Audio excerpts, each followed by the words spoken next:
پنځه کاله د طالبانو له بیا واکمنېدو تېرېږي، خو لا هم د افغانستان امنیتي وضعیت د طالبانو پر وړاندې د مخالفو جبهو فعالیتونه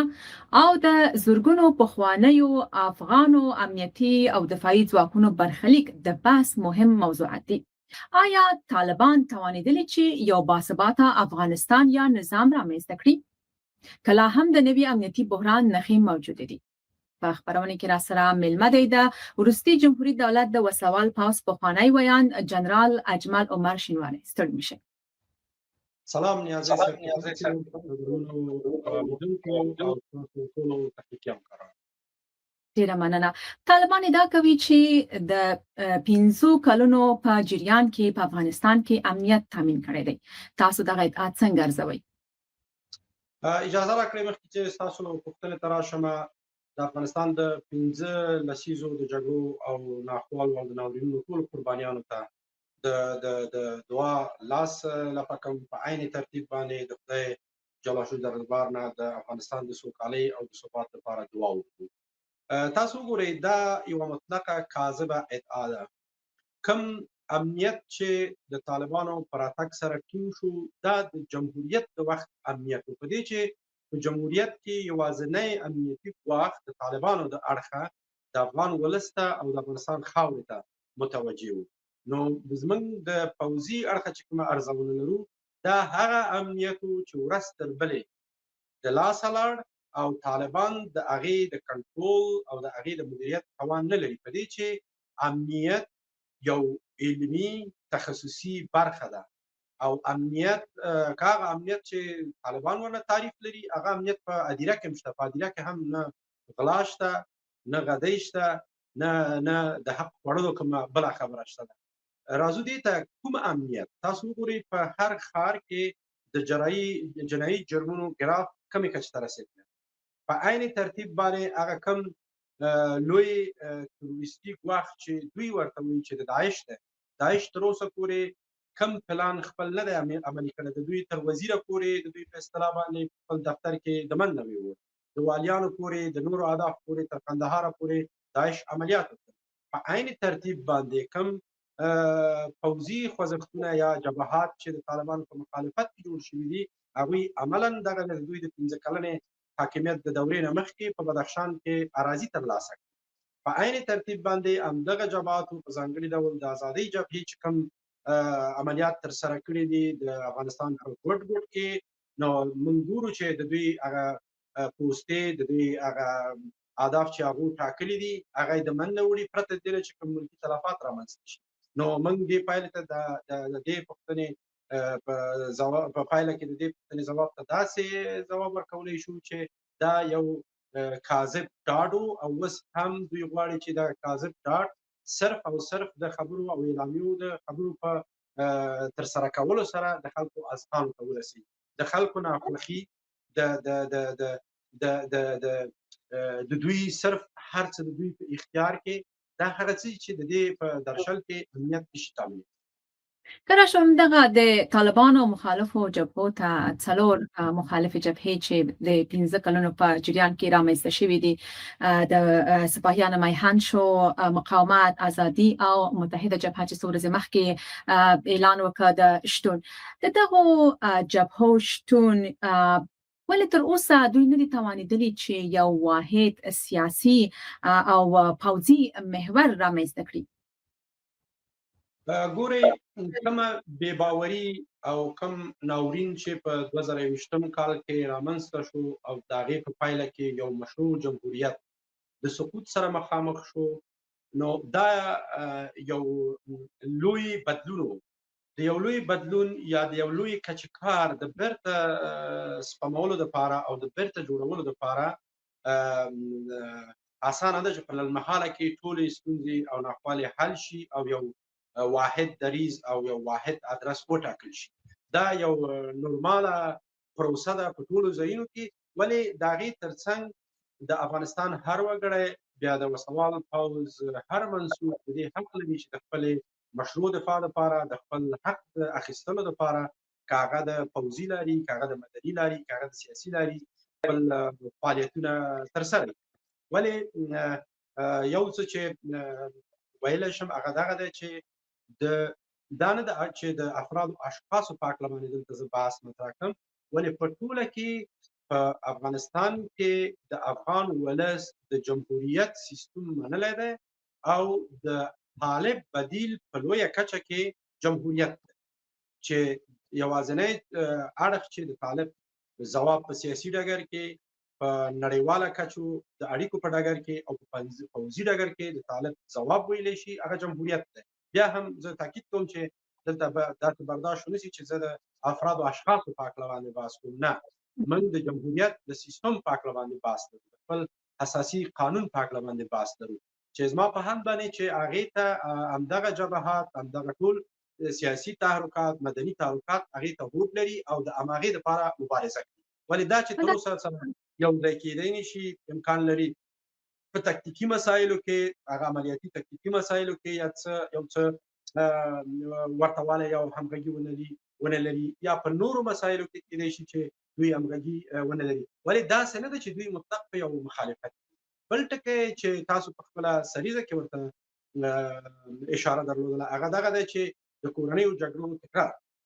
کم نسل چې نن په صحنه کې حضور لري، که هغه پوځي دی که هغه سیاسي دی، هغوی باید د خپلو تېرو مشرانو نه دا زده کړي چې ناورین بل ناورین زېږوي، بې اتفاقي بله ناخواله راولي، او هره هغه څه چې د افغانستان د ملي ګټو او ملي ارزښتونو بنسټ نه وي، هغه د ولس او د هېواد د بیا د تباهۍ باعث کېږي. ولې په زغرده ویلی شو، تاسو وګورئ د پخوانۍ هغه رهبرانو اولادونه چې د هغوی پلرونو په مختلفو وختو کې، یعنې زه دا حکم نه کوم تاریخ د هغوی په هکله باندې قضاوت کوي، دا څه قضاوت د هغوی ته، ولې د هغوی د اولادونو دریځ د هغوی د پلرونو نه د افغانستان د کړکېچ په هکله، د افغانستان د اوسنیو حالاتو په هکله باندې ډېر توپیر لري. هلته هم کله چې د ډاکټر نجیب نه وروسته د هغه جهادي جبهې چې کله افغانستان ته داخليږي، دوی د قدرت په سر یو بل منځ کې نښلي سره او په افغانستان کې داخلي جګړه پیلېږي، چې نتیجه دا کېږي چې کابل وران شو او تقریبا شاوخوا 80,000 عام خلک ووژل شول په دې جګړو کې. اوس چې دغه څلور جبهې راځي او د طالبانو مقابل کې جنګيږي، دوی مخکې مې یادونه وکړه چې سره یو واحد منشور یا یو سیاسي او نظامی مشترک محور نه لري. په دغه حالت کې فکر نه کوي چې چیرته دوی بیا راځي افغانستان ته او طالبان ته سقوط ورکوي او راځي افغانستان نیسي له دوی نه، بیا به هم د کورنیو جګړو خطر وي. تاسو وګورئ په هیڅ صورت وګورئ د دوی دریځونه اوس صرف او صرف د طالبانو ګواښل دي، طالبانو ته ګواښ متوجه کول دي، او په عین ترتیب حتی دوی طالب ته هم دغه حق ورکوي چې چیرته د یو مشروع نظام د رامنځته کولو په هکله باندې ورسره جوړجاړی کوي. حتی طالب سره هم دوی حاضر دي چې د راتلونکي کې د افغانستان د خلکو د غوښتنو په بنسټ باندې، د ټولو او اصولو او معیارونو په بنسټ باندې او د خلکو په خوښه باندې د حکومت د رامنځته کولو لپاره دوی دغه مبارزه کوي. دویم ټکی دغه دی چې دغه جبهې ټولې هم داسې نه دي چې په یو انډول کې یا په یو سطحه کې واوسي. هغه څوک چې متحرک دي، هغه جبهې چې اضافه عملیات لري، هغه جبهې چې واقعا یو ګواښ دی، هغه ټولو ته روښانه دي. دریم ټکی دلته دغه دی چې دوی یوه جبهه هم کم د قدرت نیولو ادعا نه لري، فقط د ولس د ژغورلو ادعا کوي. څلورم ټکی دغه دی چې د هغې وخت غوښتنې او د هغې وخت شرایط او د اوسنۍ وخت غوښتنې او شرایط دا هم سره توپیر لري. پنځم ټکی دا دی چې دلته زموږ خپله د افغانانو پوهاوي ته د دغه تیرو ترخو تجربو په درلودو سره هم اړتیا شته چې د خودخواهۍ نه باید ووځو، د خپلو شخصي ګټو نه ووځو، د خپلو سلیقه‌يي ګټو نه ووځو. واقعا په دې چې په همدغه خودخواهۍ کې د شخصي ګټو په پام کې نیولو کې موږ دغسې یو برخلیک سره نن ککړ یو، نو د هغې په بنسټ باندې د تېرو ترخو تجربو په پام کې نیولو سره زه په دې متقاعد یم چې هیڅوک به هم د کورنۍ جګړې دپاره لمن ونه وهي، هیڅوک هم د قدرت نیولو دپاره لېوالتیا ونه لري. په دې چې ځوان نسل دې ټکي ته رسېدلی دی چې د قدرت نیول امتیاز نه دی بلکې یو لوی مسؤلیت. او اوس هم چې کوم مسؤلیت هر چا که هغه په سیاسي ډګر کې دی، که هغه په پوځي ډګر کې دی، که په مدني ډګر کې دی، که په فرهنګي ډګر کې دی، کوم مسؤلیت یې اخیستی دا یو ډېر دروند مسؤلیت دی او هیڅ کوم امتیاز هم په دې کې نشته، هیڅ کوم امکانات هم په دې کې نشته. په دې بنسټ باندې ټول د افغانستان د ولس د ژغورنې لپاره پاملرنه لري او د ټولو لومړیتوب دا دی چې ولس او هېواد د دغه تور ناورین نه وژغوري. په عین ترتیب باندې تاسو وګورئ کومې ناخوالې چې خپله طالبانو رامنځته کړي، کوم اختلافات چې دوی په خپل منځ کې دي، تاسو ته جوته ده چې د ډېر شمېر طالبان هم د همدغه جبهاتو سره د هغو ضدي اړیکې لري او د همدغو جبهو د تقویت دپاره د ملاتړ دپاره کار کوي په دې چې د هغې نه پرته دغه جبهاتو نشو کولی چې داسې پرمختګ وکړي. زه تقریبا د ځینو هغه جبهاتو د ځینې مسؤلینو سره چې کومې اړیکې لرو دغه اوس د طالبانو د ټیټې کچې اکثرا افراد او اشخاص د دوی سره په اړیکه کې دي په دې چې دوی خپله د خپلو مشران د خپل نور ستومانه شوي دي، په دې چې دوی مشران په فساد اخته شوي، په ودونو کولو اخته شوي دي، په پیسو خوړلو اخته شوي دي، په نور عیش و عشرت باندې اخته شوي دي او کومه څه چې دوی ته ویل شوي و دوی ته هم دا جوته شوې ده چې هغه یو سیاسي تجارت د دین په نوم باندې چې دوی باندې شوی و. بل ټکی هم مهم دی چې طالبان هم باید دې ته پاملرنه وکړي چې د دوی کړنې د تیر ظلم افغان ولس تاوان ورکړه او کومه جګړه چې دوی د جمهوریت سره وکړه او د سولې توافق ته د جمهوریت سره ونه رسېدل بیا هم افغان ولس تاوان ورکړه او که نن هم دوی د ولس غوښتنو ته پاملرنه ونه کړي او درناوی ونه کړي متاسفانه چې ولس به یې تاوان پرېږدي ولې د طالبان دپاره به ډېرې بدې. آیا دغه څلور مخالف جبهې واقعا جدي ګواښ دی د طالبانو لپاره؟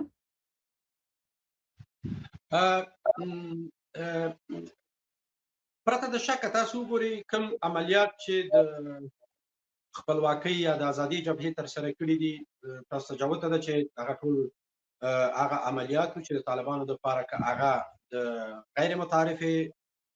جګړې عملیاتو او که د متعارفې جګړې عملیاتو دا عملا د طالبانو دپاره یو جدي ګواښ ګرځېدلی او په دې باندې طالبانو خپله هم اعتراف کړی.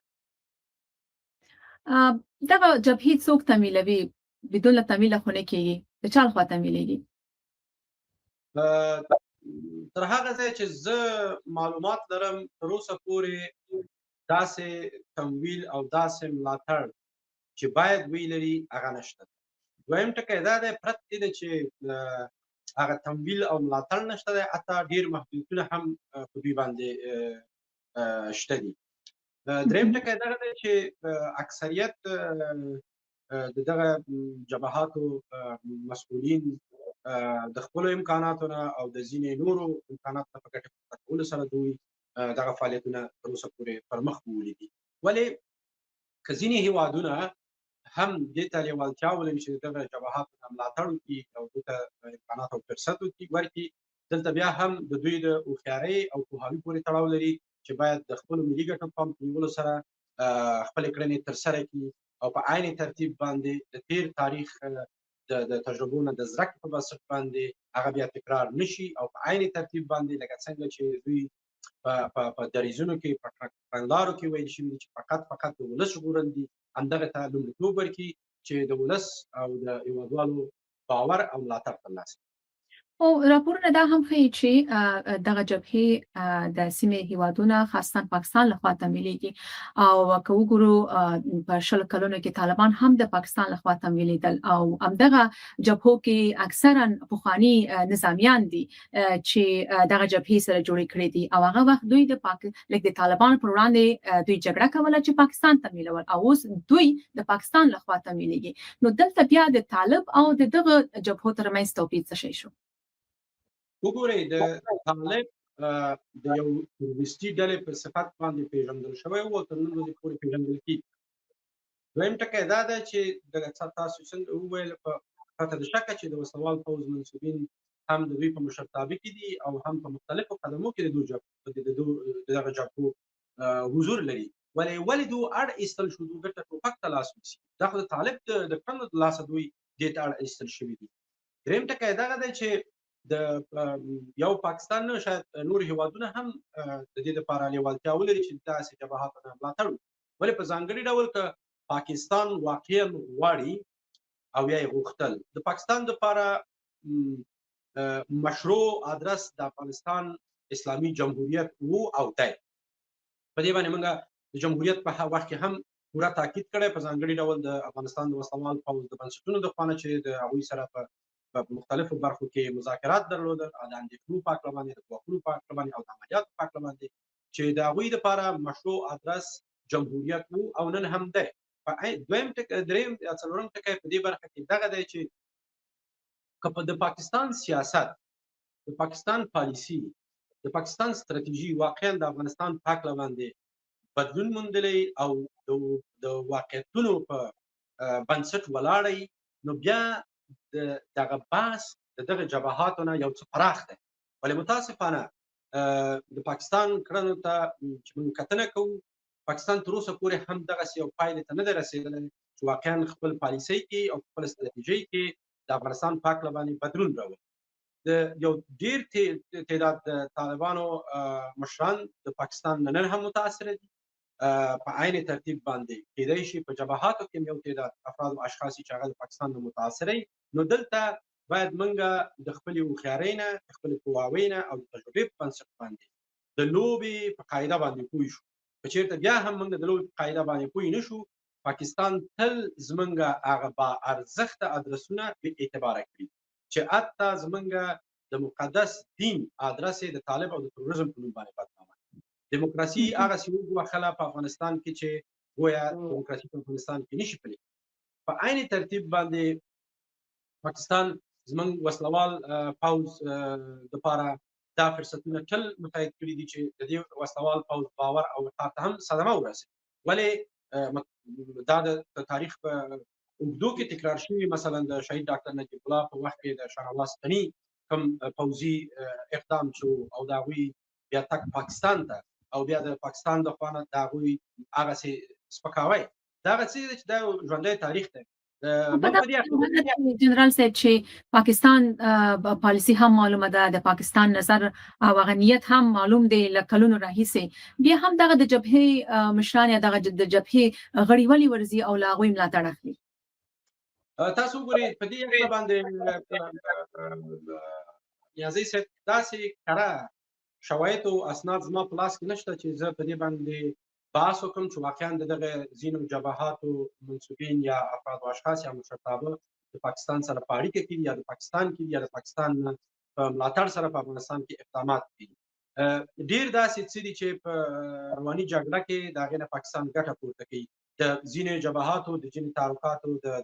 د بې باورۍ په خاطر باندې. ولې تر هغې پورې چې موږ یو کره اسناد او شواهد ترلاسه نه کړو، نشو کولی چې مطلق دا حکم وکړو چې دغه جبهات یا دغه تعلقات مطلقا د پاکستان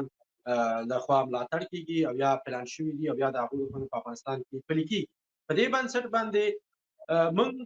د وسلوال پوځ منسوبین یا دغه جبهات اوس به اړتیا ولري هر هېواد ته د مشروعیت بنسټ باندې. ولې باید زموږ هغه ستراتیژیک هدف روښانه وي چې د افغانستان ژغورنه وي. موږ یو بحث باید ډېر روښانه وکړو، پاکستان زموږ ګاونډی دی، موږ د پاکستان ګټو ته تل درناوی کړی دی، مګر متاسفانه چې پاکستان په دې برخه کې نیمګړتیاوې لري، سره د دې چې د دوی متقاعدین یو تعداد جنرالان، یو تعداد ډیپلوماتان په دې بحث کوي، یعنې کله په ښکاره کله په پټه باندې چې دوی د خپلو کړنو د افغانستان په هکله باندې پښیمانه دي. آیا دا باید واقعیت باندې موږ ومنو که نه؟ ولې دا کله موږ په واقعیت منلی شو چې واقعا دو ثابته دي. ولې ځینې داسې تعلقات دو لري چې هغه باید موږ ورته د شک په سترګه وګورو او تر هغې پورې چې پاکستان خپل دغه غلطو پالیسیو او سیاستونو ته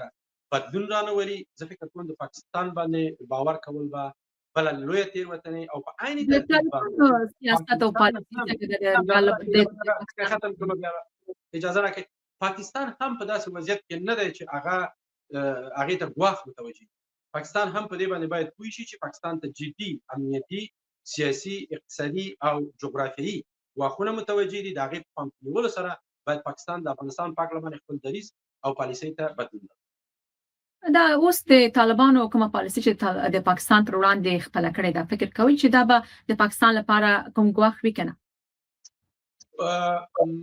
ګورئ، د پاکستان لپاره طالبان اصلا ګواښ کېدلی نشي. په دې چې طالبان د پاکستان راغلي یو وار نه دوه وارې. په عین ترتیب د 2001 کال نه را په دې خوا د طالبانو ډېر د مشرتابه او د ټیټې کچې منصوبین او غړي په پاکستان کې استوګن وو. هغه طالبان چې د پاکستان په غلطو سیاستونو او کړنو باندې د جمهوریت په وخت کې پوه شوي دي، هغوی خپله هغه زنځیر د غاړې نه لرې کړی چې پاکستان په غاړه کې اچولی، هغه اړ ایستل شوي دي. بل ټکی دا دی چې تاسو وګورئ یو وخت تنظیمونه چې تاسو په 1901 کال کې چې کورنۍ جګړې باعث شو، دغه تنظیمونه په عین ترتیب په پاکستان کې ولې کله چې د پاکستان په غلطو پالیسیو باندې دوی پوه شوي، اکثرا دغه تنظیمونو مشران او مختلف غړي د پاکستان د کړنو په مقابل کې ودرېدل. په دې چې پاکستان تر هغه حده پورې بدې کړنې کوي، بدې غوښتنې لري چې هر افغان لپاره هغه د منلو وړ نشي کېدلی. همدغه ده چې موږ وایو چې پاکستان په خپلو سیاستونو کې باید بدلون راولي. بل ټکی دغه ده چې د پاکستان حساسیت د هند په مورد ده د افغانستان په اړه. د تاریخ په اوږدو کې ګورئ ما د پاکستان هغه د خپل تعریف ورکړ چې بیا داسې تعریف نشي، دلته یو ځینې ټکي دي چې ځینې افراد او اشخاص یې تعریفوي. موږ ته هند هېڅکله دومره مومد نه دی واقع شوی لکه پاکستان چې موزر واقع شوی. په لحاظه د دغه ټکو په پام کې نیولو سره موږ د پاکستان سره د ښه ګاونډیتوب د متقابل احترام په بنسټ او د متقابلو ګټو په بنسټ باندې، که هغه اقتصادي دي، که هغه جیوپولیټیکي دي، که هغه جیو استراتیژیکي دي او که هغه جیو اکونومیک دي چې هغه اقتصادي مخکې ورته وویل، د هغو په بنسټ او د هغې د درناوي په بنسټ باندې راځو. بیا مثلا یو بحث چې هغه ډېر سیاسي هم دی، زه نه غواړم هغې ته لاړ شم، د ډیورند، یعنې هغه یو ډېر یو سیاسي بحث دی چې هغه د دواړو اړخونو دپاره د دواړو اړخونو د قومونو دپاره د بحث وړ خبره ده. په هغې کې زه فکر کوم چې د دواړو خواو سیاسیون دومره حق او صلاحیت نه لري چې په هغې باندې په داسې یو کړکېچنو شرایطو کې د هغې بحث ته لاړ شو. ولې د سیمې امنیت ته د پاکستان کړنې مطلقاً ګواښ پېښولی شي او په عین ترتیب باندې د پاکستان کړنې لکه په 2001 کال کې چې یو نړیوال تروریستي ګواښ یې رامنځته کړ، بیا هم د داسې یو ګواښ او د داسې یو لوی ناورین د رامنځته کېدو احتمال د پاکستان لاسه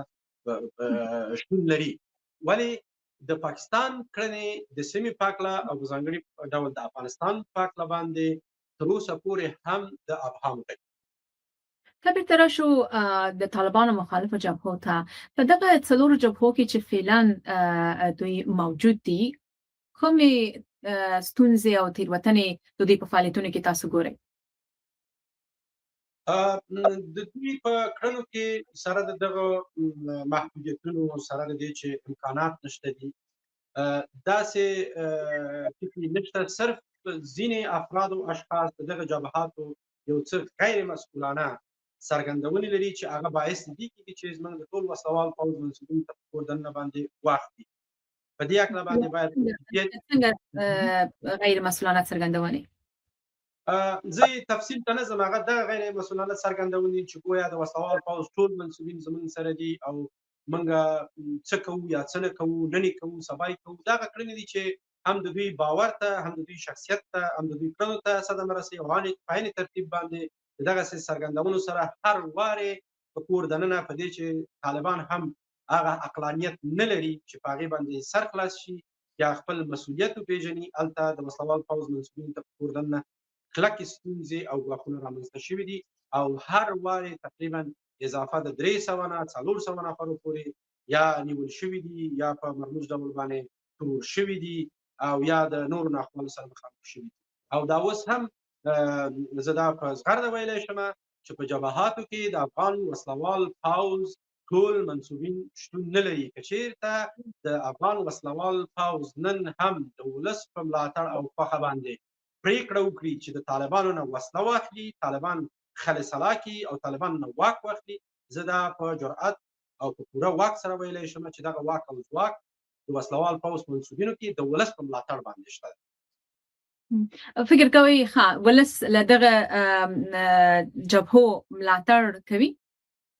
پرته د شکه په هغه سیمو کې چې دوی فعالیت لري، تر څو چې ولس ورنه ملاتړ ونه کړي کله فعالیت کولی شي. په دې چې ټوله اراضي طالبان پرست هم موجوده وي چې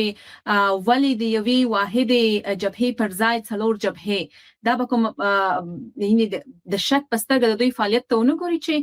دا بخانه و چې یو واحد ادرس وای او لاغه طریقه دوی جګړه کولای یا هغه د دوی په اسلام مقاومت کولای مبارزه کولای او ولس ورسره وای تاسو وګورئ ما په مخکنی کې پوښتنه کې د دې فکر باندې تاسو ته ځواب وړاندې کړ چې دلته د یو لوی بدلون نه وروسته د یو لوی ناورین نه وروسته بیرته جوړښتونه رامنځته کول اسانه کار نه و. اول دغه لویه خبره ده چې دغسې یو جبهات په دغسې یو ترینګلو حالاتو کې هغه هم د طالب په مقابل رامنځته شو. دویم ټکی هغه څوک چې جرأت کوي چې په دغسې شرایطو کې په کور دننه په افغانستان کې پوځي فعالیت ولري دغه د ټولو لپاره یو زیری ده. دریم ټکی دغه دی چې دوی ټول د دوی په کړنلارو کې د دوی په پیغامونو کې د اقتدار نیولو بحث نه دی موضوع، د قدرت نیولو بحث نه دی موضوع. د دوی په اهدافو کې دغه دی چې ولس د دغه ناخوالو نه راخلاص کړي او حتی که طالب هم د ولس خوښې ته تسلیمیږي، حتی د طالب سره هم حاضر دي چې ټول ډاړی وي. بل ټکی ګورئ د دې ښه بیلګه دغه دی د جمهوریت په وخت کې د همدغه جبهاتو غړي او منصوبین او د وسلوال پوځ ټولو منصوبینو د سولې د راتګ دپاره خپله قرباني ورکړله او په 2 وارې اوربند کې په افغانستان کې د وسلوال پوځ هر منصوب خپله غیږ د ورور غوندې هر طالب ته خلاصه کړه او ښار او کلي ته یې بند ورکړه او دوی راغله په ښارونو او کلي کې وګرځېدل او د افغانستان جمهوریت خپله د سولې قرباني شو. د ټولو لومړیتوب اول سوله ده، ولې دوی جګړې ته اړ ایستل شوي دي. ولې بیا هم که چېرته لوی سیاسي ملي چتر جوړ شي، زه په دې متقاعد یم دا جبهات دغه منصوبین ټول دې ته هوډ لري چې د افغانستان د ملي بیرغ د افغانستان د ملي ګټو او ملي ارزښتونو تر چتر لاندې راټول شي او په ګډه باندې دغه مبارزه پرمخ یوسي. کله شو د افغانستان امنیتي ځواکونو باندې بحث وکړو 15 کاله وشول، دوی په کوم وضعیت کې دي فعلا؟ دوی په ډېر بد وضعیت کې دي، که په کور دننه دي که د هېواده بهر دي. په کور دننه دوی ګواښل کېږي، د دوی کورنۍ ګواښل شوي دي، د هیڅ ډول حقوق او امتیاز متاسفانه دوی نه لري. که د هېواده بهر دي په عین ترتیب باندې دوی ته د شک په سترګه کتل کېږي چې دوی بالخصوص چې په سیمه ییزو هېوادونو کې دي چې دوی د ناټو یا د امریکې د متحده ایالاتو سره مشترک او په ګډه کار کړی دی او د هغوی د زده کړو په بنسټ باندې دې ظرفیت ته رسېدلي دي. ولې په ټوله کې ډېره صدمه زموږ د وسلوال پوځ د شهداو او مجروحینو کورنۍ ولیده چې هغوی ډېر بې وضاحته دي، هغوی ډېر په بد وضعیت کې دي. یعنې ټول ولس زموږ په ډېر بد وضعیت کې دی، ولې د وسلوال پوځ د منصوبینو د شهداو چې وو د هغوی نه چې ځینې کورونه هغوی ته ورکړل شوي وي، بعضې نمرې ورته ورکړل شوي وي، هغه ورته ورناخیستل شوي او د هغوی د کورنیو سره او د هغوی د اولادونو سره هم ډېر بد چلند شوی او په عین ترتیب باندې تاسو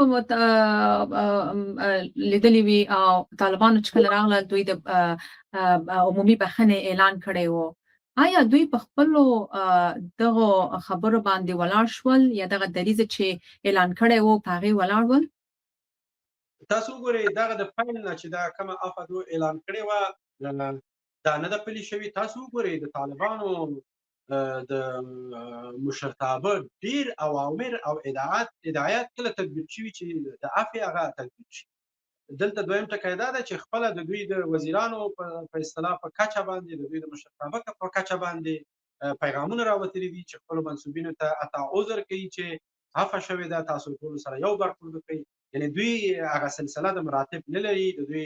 واحده قومنده نه لري، د دوی هر کس چې یوه وسله لري او مسؤلیت لري هغه خپل ځان د یو امیر په صفت باندې ګوري او کومه پرېکړه چې هغه کوي د هغې لپاره هغه مقتدره ده. تاسو وګورئ د دوی خپل افراد او اشخاص تر اوسه پورې هېڅ ډول مجازات نه دي لیدلي، د دوی تر اوسه پورې هېڅ ډول ارزونه نه ده شوې، د دوی تفتیش نه دی شوی. نو د دوی نه موږ یا مثلا د دوی نه یعنې ډېر چې دوی ته مثلا دوی ته هدایت شوی تاسو خپل خپلوان مه مقرروئ، راځئ چې په صلحاو داسې دوسیې راوباسو چې په هغې کې د وزیرانو په کچه باندې خپل خپلوان مقرر شي. یا ویل شوي دي چې ودونه مه کوئ، حتی د دوی ودونه وساته په میډیا باندې دوی خپله درېیم او څلورم واده په میډیا باندې خپروي. یعنې ډېر داسې نور څه دي چې هغه د عفوې نه ډېر په ټیټه کچه دي، هغه نه تطبیقېږي. عفوه خو بیا نو بیا هغه هم داسې چې یوه عفوه چې هغه دوی خپله په پټه باندې یو بل ته وایي چې باید څوک د منځه وویل شي. حتی په بعضې ځایونو کې دوی مسؤلین خپله لوړپوړي مسؤلین د ترور او د اختطاف او د زنداني کولو امر ورکوي. نو هغه په هیڅ ډول باندې نه تطبیق شوي او په دې هکله باندې نړیوال رپورټونه هم شته، د ملګرو ملتونو رپورټونه هم شته دي، د نورو بشري حقونو د نظارت د بنسټونو رپورټونه مستند اسناد هم خپاره شوي دي چې هغه زه فکر کوم چې داسې یو ټکی دی چې د لمر غوندې روښانه دی چې هغې نه هېڅوک انکار نشي کولی چې څومره د بشر حقونه د پښو لاندې شوي دي او په ځانګړي ډول بیا څومره د وسلوال پوځ منصوبین په مرموز ډول باندې ترور شوي دي او د منځه تللي دي او تقریبا په حدود د 8,000 نه اضافه د وسلوال پوځ منصوبین زنداني شوي دي او تر اوسه پورې هم په زندان. د طالبانو تر ټولو لویه امنیتي او پوځي تېروتنه څه ده؟ وګورئ د دوی یوه تېروتنه نه لري، په ټوله کې د دوی لوی تېروتنې لري. دوی خپل دغه سیاسي تفاهمنامې ته چې د امریکې سره یې کړي دي هغوی ته دوی ژمن پاتې شوي نه دي، د هغې ټکي نه دي عملي کړي. په عین ترتیب د افغانستان د ولس سره چې کومې ژمنې کړې وې هغه یې نه دي پلي کړي. ګورئ په ټوله نړۍ کې چې کوم پرمختګونه راغلي، کوم امنیت تامین شوی دی، کوم پوځي تجهیزات او حربي وسلې رامنځته شوي، دا ټول د علم په بنسټ او دوی علم ته د متخصص ته د دښمن په سترګه ګوري. نو کله چې یو څوک خپله د علم دپاره او د تخصص دپاره ژمنتیا ونه لري او هغه مدرسهیزم مدیریت ته ترجیح ورکړي نو دا خپله یوه تېروتنه ده. سیاسي واګې چې یا سیاسي احزابو ته، سیاسي ګوندونو ته د نورو هیوادونو د نړۍ په کچه باندې لاس ته ورځي، داسې نه کوي چې خپل متخصصین د مختلفو سکتورونو ای کاش چې دوی تنه د پوځیانو سره ستونزه درلوده، دوی په مجموع کې د علم او د متخصص سره ستونزه لري او په دې باندې خپله د دوی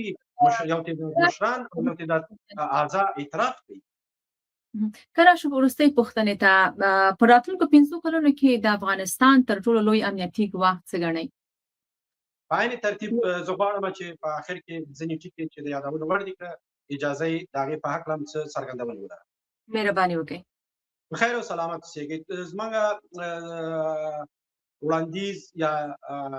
هغه لیدلوری د راتلونکي په هکله باندې د یو پوځي په صفت باندې او د وسلوال پوځ د اکثریت منصوبینو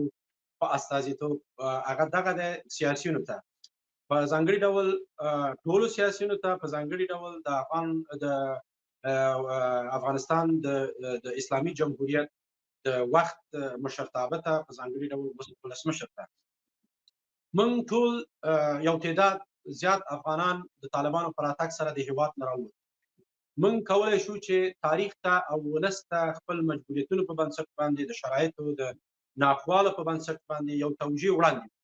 ولې په اوسنیو شرایطو کې زه په زغرده ویلی شم چې چېرته ولسمشر، د ولسمشر مرستیالان، کابینه او په ځانګړي ډول د دفاع وزیر، کورنیو چارو وزیر او د ملي امنیت لوی رئیس، د ملي امنیت د شورا سلاکار، دوی باید خپل مسؤلیت نن د ولس په مقابل کې درک کړي چې ولس نن په ډېر یو ترینګلي حالت کې دی او هغه کوم ټکي نه چې تاسو اندېښنه ښکاره کړه، کورنۍ جګړه، د یو ملي سیاسي ادرس نشتوالی، دا هغه یوه سیاسي تشه ده چې نن هر افغان یې سرګردانه کړی او دا هغه تشه ده چې نن طالب ته هم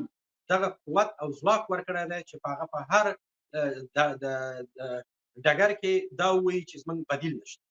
نو زه په زغرده باندې په ولسمشر باندې چې هغه خپل مشروعیت لري، بیا هم زه وایم چې زه نه د کوم سیاسي ډلې ټپلې پورې تړاو لرم، نه د کوم رهبر او کوم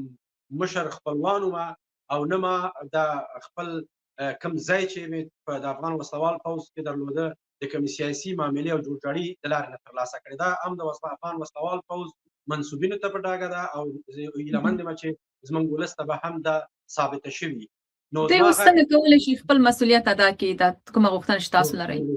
د دوی مسؤلیت دغه دی چې د طالب په مقابل کې تر اوسه پورې یو سیاسي ملي اجماع راجوړه نه شوه، هغه هم د هماغه اختلافاتو له امله چې جمهوریت سقوط شو. وخت دی چې دوی خپل مسؤلیت د افغانستان د مشروع جمهوریت یا د جمهور رئیس په صفت باندې ودرېږي، رزق قبول کړي، ولس او ټول د جمهوریت منصوبین مسؤلیت لري چې د دغسې یو دریځ نه د اقتدار دپاره نه، د قدرت رسېدلو دپاره نه، بلکې د ناورینو نه د وتلو دپاره باید دغه ریسک واخلي او ټول په ګډه باندې که هغه د پارلمان غړي او که یعنې درې واړه قوې د جمهوریت باید سره راټولې شي، لاس سره ورکړي د طالب په مقابل کې. لکه څنګه چې موږ د سولې قرباني شو، نن هم موږ په لومړي سر کې سوله غواړو او که بیا سولې ته چا غاړه نه ایښودله، باید هغه په داسې یو سوک باندې، په یو افغاني سوک باندې، دا نه چې په هغې کې بیا شک و شبه چې کوم هېواد څه غوښتنې لري او څه کوم هېواد موږ ته کوم پوځي د تعرکاتو شرایط مساعد دي، بلې په یو افغاني قوت او افغاني سوک باندې باید هغه خولې سمې کړو چې د سولې پلوي نه کوي او خودخواهي کوي. او زه په دې متقاعد یم چې په دې کې به د افغان ولس پوره ملاتړ کوي د داسې یو دریځ نه. ولې هغه وخت چې بیا کله موږ یو پایلې ته رسیږو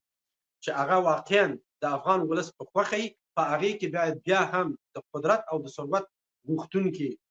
د من نه وویستل شي، فقط او فقط ولس ته واک ورکړل شي. هر څه چې ولس غوښتل، هر څه چې ولس دپاره د منلو وړ هغه باید موږ نور راجوړ کړو. نور موږ نه باید د خپلو زورواکو او بهرنیو زورواکو د اهدافو قرباني شو. ډیره مننه. د وروستي جمهوریت دولت د وسلوال پوځ پخوانی ویاند جنرال اجمل عمر شینواری دا چې په خپرونه کې راسره وی. مننه کوم نیازی صاحب، تل سوکاله او بری اوسئ.